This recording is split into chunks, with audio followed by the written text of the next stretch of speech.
तत्सवितुर्वरेण्यं भर्गो देवस्य धीमहि धियो यो न प्रचोदयात् ॐ भूर्भुवस्सुवः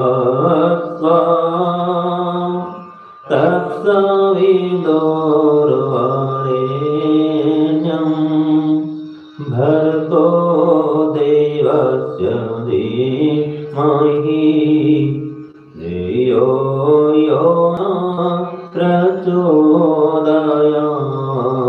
ॐ भूर्भुवस्सुवः तत्सवितुर्वरेण्यं भर्गो देवस्य धीमहि धियो यो न प्रचोदयात् धियो यो न प्रचोदयात्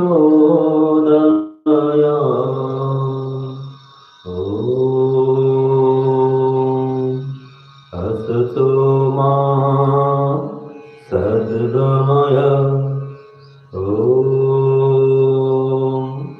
तमसो मा ज्योतिर्गमय ॐ मृत्योर्मामृतं गमय ॐ आनन्दः ॐ आनन्दः ॐ आनन्दः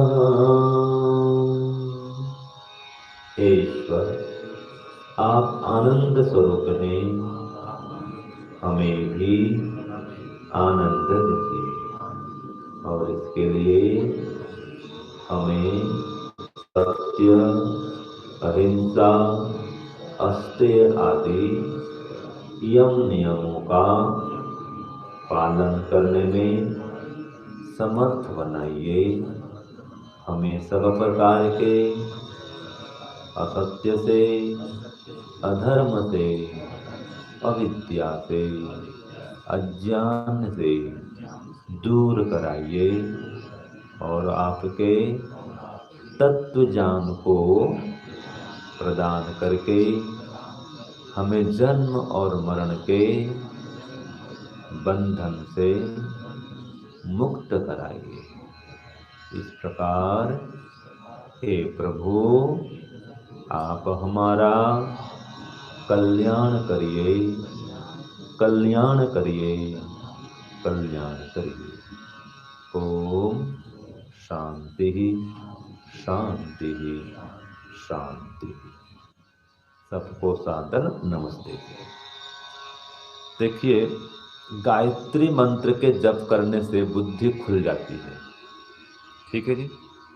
गायत्री मंत्र के जप करने से कैसे कल्याण होता है, या गायत्री का जप करने से क्या मिलता है?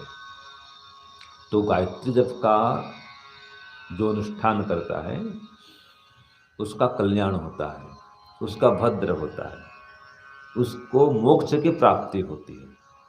क्या मिलता है? मोक्ष मिलता है, समय पर मिलता है।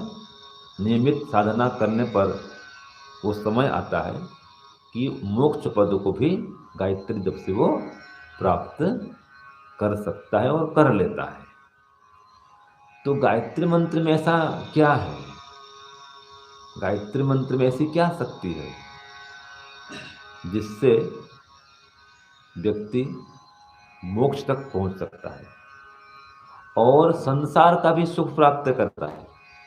अर्थात इहलोक में और परलोक में दोनों जगह गायत्री के उपासक को सुख, शांति, उन्नति, प्रगति की प्राप्ति होती है और उसका परम कल्याण होता है। याद रखना, असली कल्याण कहाँ पर है? मोक्ष में। यद भद्रम तन्न आसुव, कि हे परमात्मा जो भद्र है उससे हमें प्राप्त कराइए। और विश्वानि दुरितानि परासुव, समस्त दुर्गुणों को मुझसे दूर कराइए। तो गायत्री का जप करने से सब प्रकार के दुर्गुण दूर हो जाते हैं और उत्तम उत्तम गुण, कर्म, स्वभाव प्राप्त होते हैं। इससे कल्याण होता है। तो गायत्री जप जो है बुद्धि को निर्मल करने वाला है, बुद्धि को पवित्र करने वाला है, बुद्धि को उत्कृष्ट करने वाला है, और इनके माध्यम से व्यक्ति का कल्याण होता है। अकल्याण कब होता है? जब उसकी बुद्धि मलिन हो जाती है, वो पाप कर्म करता है, उसका अकल्याण होता है। वो अशुभ कर्म करता है, उसका अकल्याण होता है। लेकिन जो गायत्री का उपासक है वो शुभ कर्म करता है, ठीक है, फिर निष्काम कर्म करता है और परम कल्याण को, मोक्ष पद को प्राप्त करता है। तो देखिए, गायत्री के जप से कैसी कैसी शक्तियां मिलती हैं, कैसे उसका कल्याण होता है।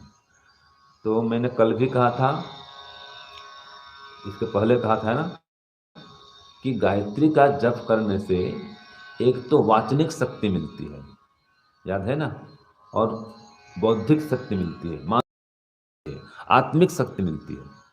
4 प्रकार की शक्तियां मिलती हैं व्यक्तिगत तौर पर ही, ठीक है। वाचनिक शक्ति और मानसिक शक्ति और बौद्धिक शक्ति और आत्मिक शक्ति। तो जो इन चारों शक्तियों से संपन्न हो जाता है उसका समाज पर भी विशेष प्रभाव पड़ता है। उसका खुद का जीवन तो उन्नत, श्रेष्ठ, महान बनता ही है। इन 4 शक्तियों से संपन्न होकर के वो मोक्ष की ओर अग्रसर होता है और समाज का भी विशेष कल्याण कर पाता है। आत्मकल्याण भी करता है और समाज का भी कल्याण कर पाता है, पूरे विश्व का कल्याण कर पाता है। वो इतनी शक्ति है गायत्री मंत्र में। उसके जन्म जन्मांतर के कुसंस्कार धुल जाते हैं गायत्री के जप से। सब प्रकार की पाप भावना नष्ट हो जाती है और परमात्मा भी उसकी सहायता करते हैं। ऐसी उसको युक्ति प्रदान करते हैं कि हर समस्याओं का समाधान प्राप्त कर लेता है वो, और ये पाप के वातावरण से भी बाहर निकल आता है। अगर कोई ऐसा वो क्या बोलते हैं चक्र गतिमान होता हो, कोई संस्कार घर खींचता भी हो पाप की ओर, पाप की ओर मन दौड़ता भी हो, या आप मन को लगाते हो पाप की ओर, तो भी परमात्मा ऐसा आपको उस समय वातावरण प्रदान कर देगा, ऐसी बुद्धि में प्रेरणा भर देगा कि आप वहाँ से बच करके निकल आएंगे। उस अनिष्ट से, अरिष्ट से परमात्मा बचा लेता है जो गायत्री मंत्र का जप करता है। तो गायत्री मंत्र का जप करने से वाचनिक शक्ति मिलती है, तो वाणी में मधुरता आती है, वाणी में सत्यता आती है, वाणी में निष्कामता आती है, वाणी में परोपकारिता आती है, वाणी में सरलता आती है, वाणी में निष्कपटता आती है, अकुटिलता आती है। कुटिल होकर बातचीत नहीं करेगा वो, निंदा चुगली से युक्त तो कोई वार्तालाप नहीं करेगा, व्यंग्यात्मक वाणी नहीं बोलेगा वो। जो भी बोलेगा कल्याण के लिए बोलेगा, सबके हित के लिए बोलेगा, सत्य बोलेगा, मधुर बोलेगा, सार्थक बोलेगा, अनर्थक नहीं बोलेगा, अनावश्यक नहीं बोलेगा। प्रभाव, ऐसी वाचनिक शक्ति मिलती है और मानसिक शक्ति मिलती है। जो भी याद करेगा जल्दी उसको याद हो जाएगा। ये ग्रहण शक्ति बढ़ जाती है, समझने की शक्ति बढ़ जाती है, ये बौद्धिक क्षमता बढ़ती है और मानसिक क्षमता बढ़ती है। जो भी काम करेगा सोच समझ के काम करेगा, 5 आदमी को पूछ कर काम करेगा, सलाह लेकर काम करेगा, मनमाना काम नहीं करेगा, शास्त्र के अनुकूल काम करेगा, ठीक है। मन में पहले विचार करेगा और फिर काम करेगा। सबको साथ लेकर चलेगा, सबको एक दूसरे की सहायता के लिए प्रेरित करेगा, स्वयं भी अर्थात खुद भी दूसरों की सहायता करेगा और उनसे सहायता प्राप्त भी करेगा। ऐसी उसकी शक्ति बढ़ जाती है, उसको लोग सहायता भी करते हैं, इसको सहायता मिलती भी है और काम इसका सफल हो जाता है। तो इसकी मानसिक क्षमता बढ़ जाती है, बौद्धिक क्षमता बढ़ जाती है कि कभी भी मन से हताश निराश नहीं होगा, मन से दुखी नहीं होगा, कभी शोकग्रस्त नहीं होगा, कितने दुख कष्ट आए घबराएगा नहीं।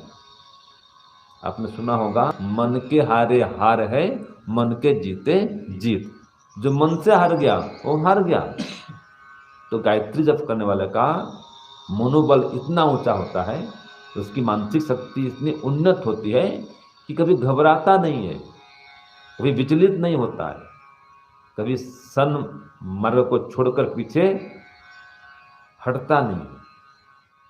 ठीक है। और बौद्धिक शक्ति ऐसी होती है कि जो भी निर्णय करता है वो सही निर्णय करता है, उसको प्रत्युत्पन्न मति की प्राप्ति होती है। कौन सी मति?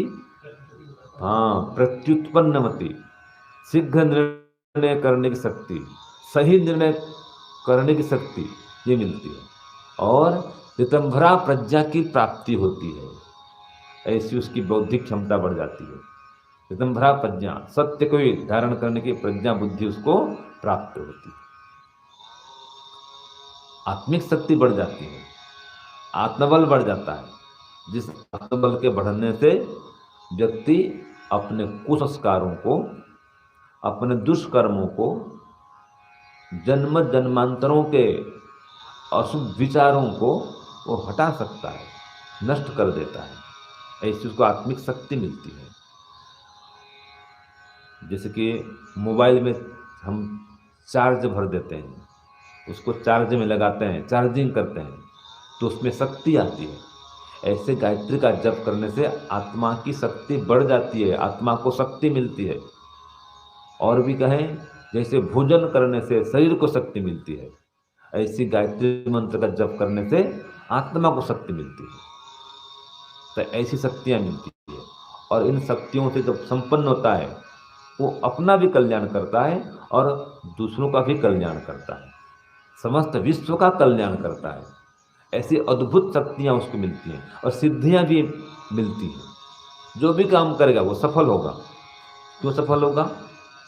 वो पीछे हटता ही नहीं है, कितना ही कष्ट हो, बाधाएं आए, वो घबराता नहीं है, काम को बीच में छोड़ता नहीं है, और लोग कुछ भी कहें तो भी वो उनकी बातों पर ध्यान नहीं देता है। ऐसी आत्मिक शक्ति मिलती है। ऐसी आत्मिक शक्ति मिलती है कि निंदन्तु नीति निपुणा यदि वास्तुवन्तो लक्ष्मीः समाविशतु गच्छतु वा यथेष्टम् अद्यैव वा मरणमस्तु युगान्तरे वा न्यायात् पथः प्रविचलन्ति पदं न धीरा। ये लोग निंदा करें, चुगली करें, मरना भी क्यों न पड़ जाए आज, फिर भी वो न्याय के पथ को, धर्म के पथ को, वेद पथ को, श्रेय पथ को, आध्यात्म पथ को छोड़ता नहीं है। धन आए चाहे जाए कोई मतलब नहीं उसको, इसके लिए काम नहीं करता, वो परमात्मा के लिए काम करता है। तो ऐसी उसकी शक्ति बढ़ जाती है। और देखिए, एक वेद मंत्र आता है स्वस्ति वाचन में, 11वां मंत्र है। इसके आधार पर भी हम समझेंगे कि गायत्री जप करने वाला का कल्याण कैसे होता है। इस मंत्र के आधार पर भी हम विचार करेंगे। जैसे यहाँ पर कहा, ओम सम्राजो ये सुवृधो यज्ञमायुर परिवृता दधिरे दिवीक्षयम् ताम आविवास नमसा सुवृक्तिर्भिर्महो आदित्याम अदितिम स्वस्तये। ये मंत्र को आप सुनते हैं ना, हमेशा ध्यान से सुनना है, पढ़ना है, उसमें क्या लिखा है सुनते भी रहो और शब्दों को पढ़ते भी रहो कि किसका उच्चारण कैसे हो रहा है, ये पद्धति है। ठीक है नी। तो इस मंत्र में कहा सम्राज्यो ये सुवृद्धो, अर्थात हे मनुष्यों, ये अर्थात जो लोग सम्राज हैं, अपने शुभ गुणों से प्रकाशमान हैं। देखो, समपूर्वक रात्रि दीप्तो धातु से क्युक प्रत्यय हुआ है और बनता है यह सम्यक राजते प्रकाशते स सम्राट। यह सम्यक राजते प्रकाशते स सम्राट, जो भली भांति अपने सद्गुणों से प्रकाशित हो रहा है, सुशोभित हो रहा है, वो सम्राट होता है, वो राजा कहलाता है। तो विद्वान भी याद रखिए सम्राट है, क्योंकि स्वदेशे पूज्यते राजा, स्वदेशे पूज्यते राजा, और विद्वान सर्वत्र पूज्यते, सबकी पूजा को प्राप्त करता है, विद्वान बन जाता है, पूजनीय बन जाता है। तो गायत्री मंत्र का जप करने वाला ऐसे शुभ गुणों को प्राप्त करता है, सम्राट बन जाता है, अपने आत्मा पर विजय प्राप्त, आत्मा पर भी, मन पर भी, इंद्रियों पर भी विजय प्राप्त कर लेता है और शुभ गुणों में आरूढ़ हो जाता है, शुभ कर्मों में आरूढ़ हो जाता है। और कैसे? सुवृद्ध, सुवृद्ध माने सुवृद्धु वृद्धौ, अर्थात ये सुष्टु वर्धन्ते वर्धयन्ति वा ते सुवृद्ध, जो भली भांति बढ़ते हैं, उन्नति करते हैं, प्रगति करते हैं, वे सुवृद्ध हैं, सम्यक रूप से वृद्धि करने वाले। तो गायत्री जप करने वाला इस प्रकार से वृद्धि करता है, उन्नति करता है, प्रगति करता है, सुवृद्ध बन जाता है और अपना कल्याण करता है और विश्व का भी कल्याण करता है। तो ऐसे जो सुवृद्ध लोग हैं और अपरिभृता अर्थात कुटिलता से रहित हैं, हाँ जी, अपरिभृता माने जो कभी भी कुटिल युक्त कर्म नहीं करते हैं, सर्वतः कुटिलता आदि रहिता, सब प्रकार से कुटिलता से रहित होते हैं, हृदय की विशालता को प्राप्त करते हैं, उनके अंदर संकीर्णता नहीं रहती है, उदारता दयालुता से युक्त होते हैं, हृदय की विशालता से युक्त होते हैं, उनमें कुटिलता नहीं रहती। तो ऐसे विद्वान लोग और कैसे होते हैं? तो कहा दिविक्षयम दधिरे, उच्च स्थान पर आसीन होते हैं, फिर मोक्ष पद को प्राप्त कर लेते हैं, महिमामय निवास स्थान पर आसीन होते हैं। दिविक्षयम दधिरे, ऐसे श्रेष्ठ लोक को प्राप्त करते हैं, श्रेष्ठ पद को धारण भी करते हैं। तो ये गायत्री उपासक में भी ये सब गुण आएंगे, सब ये चरितार्थ हो जाएगा, याद रखना। जो गायत्री जब करेगा इन इन गुणों से युक्त होते जाएगा वो। फिर आगे कहा तान महः आदित्यान, ऐसे जो तेजस्वी महान श्रेष्ठ व्यक्ति हैं, ईश्वर के पुत्र हैं वो, आदित्यान, इन आदित्यों को माने ईश्वर पुत्रों को, जो कैसे हुए? अदितिम, अदिति परमात्मा की, स्वस्थ ये अपने कल्याण के लिए, नमसा ईश्वर की अर्थात ऐसे परमात्मा की स्तुति उपासना करते हुए, नमसा अर्थात उसकी उपासना करते हुए, उसको नमस्कार करते हुए, उसकी उपासना करते हुए, और सुवृत्ति भी, सुंदर सुंदर स्तुतियों से, सुवृत्ति भी सुंदर स्तुतियों से, प्रशंसनीय वचनों से जो ईश्वर की उपासना करते हैं, और आविवास सेवा सत्कार के कर्म में भी पीछे नहीं रहते। तो ऐसे लोगों का हम भी सत्कार करें, उनकी सेवा करें, उनके संग से हमारा कल्याण हो जाएगा। तो ऐसे ऐसे गुण गायत्री उपासक में भर जाते हैं।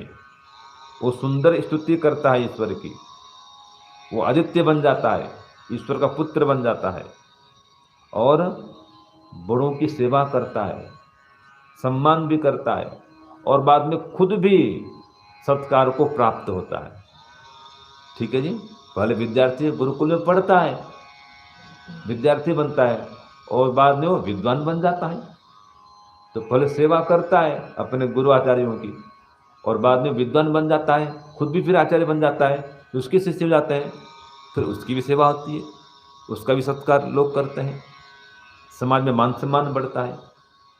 तो ये गायत्री उपासक को भी ये सब के सब लाभ होते हैं, याद रखना। तो इसलिए हम गायत्री मंत्र जब बढ़ाएं तो हमारी वाचनिक शक्ति प्रभावशाली हो जाएगी, हम मंत्र पाठ भी बढ़िया करेंगे, मंत्र पर व्याख्यान पर कर पाएंगे, वेद उपदेश कर पाएंगे। ठीक है, हम जो कुछ कहेंगे वाणी का प्रभाव भी पड़ेगा। ये साधना में शक्ति होती है।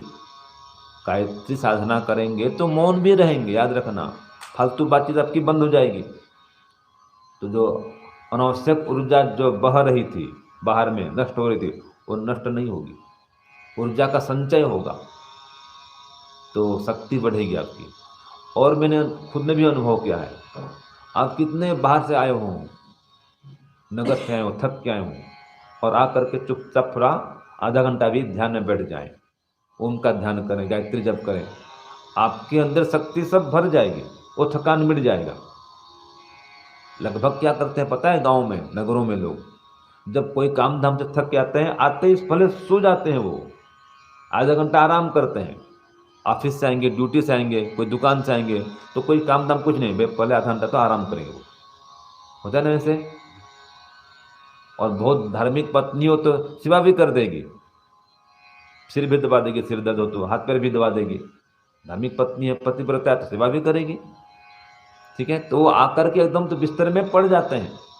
लेकिन जो गायत्री उपासक है, ओंकार का ध्यान करने वाला है, वो बिस्तर पर नहीं पड़ता है, आकर के हाथ पैर धो करके आसन ला करके ध्यान करता है, गायत्री मंत्र का जप करता है, और सब थकान को ध्यान से मिटाता है। वो ध्यान करने पर थकान नहीं आती है, फिर याद रखना, मन में फुर्ती आती है, मन में शांति आती है, मानसिक थकान भी मिटता है और शारीरिक थकान भी मिटता है, बौद्धिक थकान भी मिट जाता है, आत्मा प्रसन्न। ये गायत्री जप में शक्ति है, ऐसी शक्तियाँ मिलती हैं।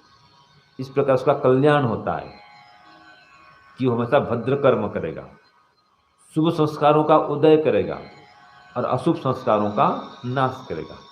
ऐसी उसको शक्ति मिल जाती है, वाणी प्रभावशाली हो जाती है। अगर किसी को सहायता के लिए बोलेगा तभी सहायता ही मिलती है उसको, कहीं दान के लिए भी बोलेगा तो दान भी उसको मिलता है, और खुद भी दान देता भी है। याद रखना, गायत्री उपासक दान करेगा भी और दान पाएगा भी, परोपकार भी करेगा स्वयं, तो इसका भी उपकार होगा। जिस संस्था में रहेगा, जिस घर परिवार में रहेगा, वहाँ समाज के कल्याण के लिए काम करेगा ही करेगा वो। तो ऐसे व्यक्ति का कल्याण भी होता ही होता है, कभी उसकी दुर्गति नहीं होती है। एक कहावत है, न ही कल्याणकृत कश्चित दुर्गतिम तात गच्छति, न ही कल्याणकृत कश्चित दुर्गतिम तात गच्छति, कि जो कल्याणकारी कार्य करता है वो कभी भी दुर्गति को प्राप्त नहीं होता है, उसकी सद्गति ही होगी, ऐसी उसको शक्ति मिल जाती। तो इसलिए हम ईश्वर की ओर बढ़ें, और क्या कहता है, कौन कहता है, ये सब मत देखें। तो ये श्लोक भी याद रखें जो मैंने पढ़ा, आज का श्लोक यही होगा। क्या होगा? निंदन्तु नीति निपुणः यदि वास्तवन्तु लक्ष्मी समाविशतु गच्छतु वायुशिष्टम अदेव वा मरणमस्तु युगांतरे वा न्यायात् पथः प्रविचलन्ति पदम न धीरः। ये श्लोक याद कर लीजिएगा, ठीक है जी। इसमें पुस्तक में दिया हुआ है, विवेक वैराग्य श्लोक संग्रह में, पुस्तक में है ये, है ना। कौन सा पेज है? हाँ जी, वसंत तिल का छंद है ना, 21 पेज में, ये देख लेंगे, ये याद कर लेंगे। तो आज का श्लोक हो गया, और सूत्र क्या चलेगा? अभ्यास वैराग्याभ्याम तन्निरोध। जो व्यक्ति ईश्वर की उपासना करता है, गायत्री का जप करता है, उसको ये शक्ति मिलती है। क्या शक्ति मिलती है? उसका अभ्यास और वैराग्य बढ़ जाता है। और जब मैं कल भी कहा था, आपको बार बार कह रहा हूं, जब बढ़ाओ जब बढ़ाओ। ये जब बढ़ाना क्या है? अभ्यास है ये, ठीक है। और इससे वैराग्य भी बढ़ता है, विषयों में आसक्ति कम हो जाती है। तो अभ्यास और वैराग्य से आप चित्त की वृत्तियों का निरोध कर सकते हैं और आत्मा परमात्मा का साक्षात्कार कर सकते हैं। ये गायत्री जप से संभव है, गायत्री उपासना से संभव है।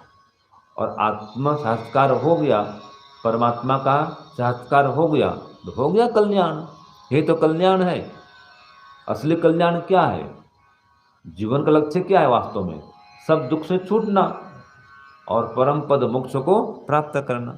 तो गायत्री उपासक इस लक्ष्य को प्राप्त कर लेता है, अपना कल्याण कर लेता है, चित्त की वृत्तियों को रोक लेता है, समाधि लगा लेता है, ईश्वर की अनुभूति कर लेता है, सभी क्लेशों को एकदम नष्ट दग्धीभूत कर लेता है और जन्म और मरण के बंधन से छूट जाता है। ये गायत्री उपासक को ये लाभ होता है। ठीक है जी, तो ये सूत्र भी हो गया। और जो गायत्री का उपासक है वो यज्ञ का भी रक्षक और पोषक होता है। तो सूक्ति क्या हो जाएगी? यज्ञस्य प्रविता भव। लिखिए, यज्ञस्य प्रविता भव। हे मनुष्यों, तुम यज्ञ के रक्षक बनो। प्रविता, प्राविता, यज्ञस्य प्राविता भव, यज्ञ रक्षक बनो। तो अब अगर आप गायत्री उपासना करेंगे तो यज्ञ के अंदर आएगा ही आएगा। क्यों? भगवान सत्कर्म में प्रेरणा करता है, तो आपके अंदर ऐसी बुद्धि आएगी, संगति ऐसी होगी, ऐसे आपको विद्वान मिलेंगे, आपको प्रेरणा करेंगे यज्ञ करने की, योग करने की, ध्यान करने की, जप करने की। और आप उन प्रेरणाओं को स्वीकार भी करेंगे, मानेंगे, यज्ञ भी करेंगे, योग भी करेंगे। और जहाँ यज्ञ है, योग है, वहाँ कल्याण ही कल्याण है। तो ऐसी निर्मल बुद्धि प्राप्त होती है कि वो सत प्रेरणाओं को धारण कर लेता है, स्वीकार कर लेता है। और जो नास्तिक बुद्धि वाले होते हैं ना जी, जो जब ध्यान नहीं करते हैं, उनको कितना उपदेश करो फर्क नहीं पड़ता है। एक सूत्र आता है, न मलिन चेतसी उपदेश बीज प्ररहो अजवत। अजवत आता है, अगर चित्त आपका मलिन है ना, कितना उपदेश करो उसमें कोई असर नहीं होगा। अजवत, ये कहता है अज विलाप। तो पत्नी के विलाप एक वजह थे, दुखी रहते, हमेशा शोक से ग्रस्त होते थे। उनके गुरु ने कितना समझाया, कोई असर नहीं होगा कि पत्नी गई, कोई बात नहीं भाई, विलाप छोड़ो, अब अपने राजकाज में ध्यान लगाओ, कोई ज्ञान ध्यान भक्ति उपासना करो। फर्क कुछ पड़ता नहीं था, असर नहीं होता था, मतलब यह अज विलाप। ठीक है। तो अगर चित्त मलिन हो गया, अत्यधिक राग से युक्त हो गया, आसक्ति किसमें ज़्यादा भर गई है, तो इसका इलाज एक ही है, गायत्री जब सतत बढ़ाओ, ठीक है, तभी चित्त जो मलिन हो गया है वो शुद्ध होगा। और जब तक शुद्ध नहीं होगा, इसमें कितना उपदेश करो फर्क नहीं पड़ता है। नास्तिक लोग होते हैं, हम कितना उपदेश करते हैं, कहाँ सुनते हैं, वो नहीं सुनते। जिसके संस्कार होते हैं कुछ कुछ, वही व्यक्ति सुनेगा। और जिसके संस्कार ज़्यादा और होते हैं, वो भक्ति की बात सुन करके, ध्यान करते हुए या बढ़िया भजन सुन करके रोमांचित हो जाता है, उसके रोंगटे खड़े हो जाते हैं। ध्यान से, भजन से ऐसा प्रभाव पड़ता है, उसके रोंगटे खड़े हो जाएंगे। बढ़िया भजन सुनाओ, बढ़िया ध्यान में मन लगाओ, उसके रोंगटे खड़े होते हैं, आंख से आंसू गिरने लगते हैं। ये योग दर्शन के भाष्य में आया है। मतलब जिसके संस्कार हैं वो इस प्रकार से गुजरता है, भक्ति करते हुए, ध्यान करते हुए, भजन करते हुए, जप में लीन होते हुए, विशेष ज्ञान की बात सुन करके, विशेष मधुर भक्तिमय भजन सुन करके उसके आंसू आ जाते हैं। ठीक है, रोंगटे खड़े हो जाएंगे, समझो वो संस्कारवान है। तो गायत्री जप के अंदर ये शक्ति है कि आपको इस प्रकार वो संस्कारवान करता है, आपके जन्म जन्मांतर के ये संस्कारों को जागृत करता है, जो ईश्वर की ओर बढ़ाने वाले होते हैं। ऐसी शक्तियां मिलती हैं। इस प्रकार से उसका कल्याण होता है गायत्री के जपकर्ता का। तो इसलिए आप प्रत्येक दिन सुबह शाम रोज कम से कम 10-10 मिनट भी गायत्री मंत्र का जप करें, भावना सहित, अर्थ सहित जप करो। ज्यादा कुछ नहीं आता है तो हे माता, आप प्राणदायक हैं, दुखनाशक हैं, सुखदायक हैं, मैं आपका ध्यान करता हूं, आप मेरी बुद्धि को सन्मार्ग में प्रेरित करें। बस इतना भाव करें और जप करें तो भी चलेगा। 100 बार जप करें या 10 मिनट जप करें सुबह शाम, सुबह 10 मिनट, शाम 10 मिनट, केवल गायत्री जप होना चाहिए। और फिर ध्यान भी करें। तो इतना भी करेंगे तो आपका विशेष कल्याण होगा, आत्मिक शक्ति बढ़ेगी, व्यवहार में अंतर आएगा और आप अपना भी कल्याण कर पाएंगे और विश्व का भी कल्याण कर पाएंगे। ओम शांति, ओम शम। सबको सादर नमस्ते।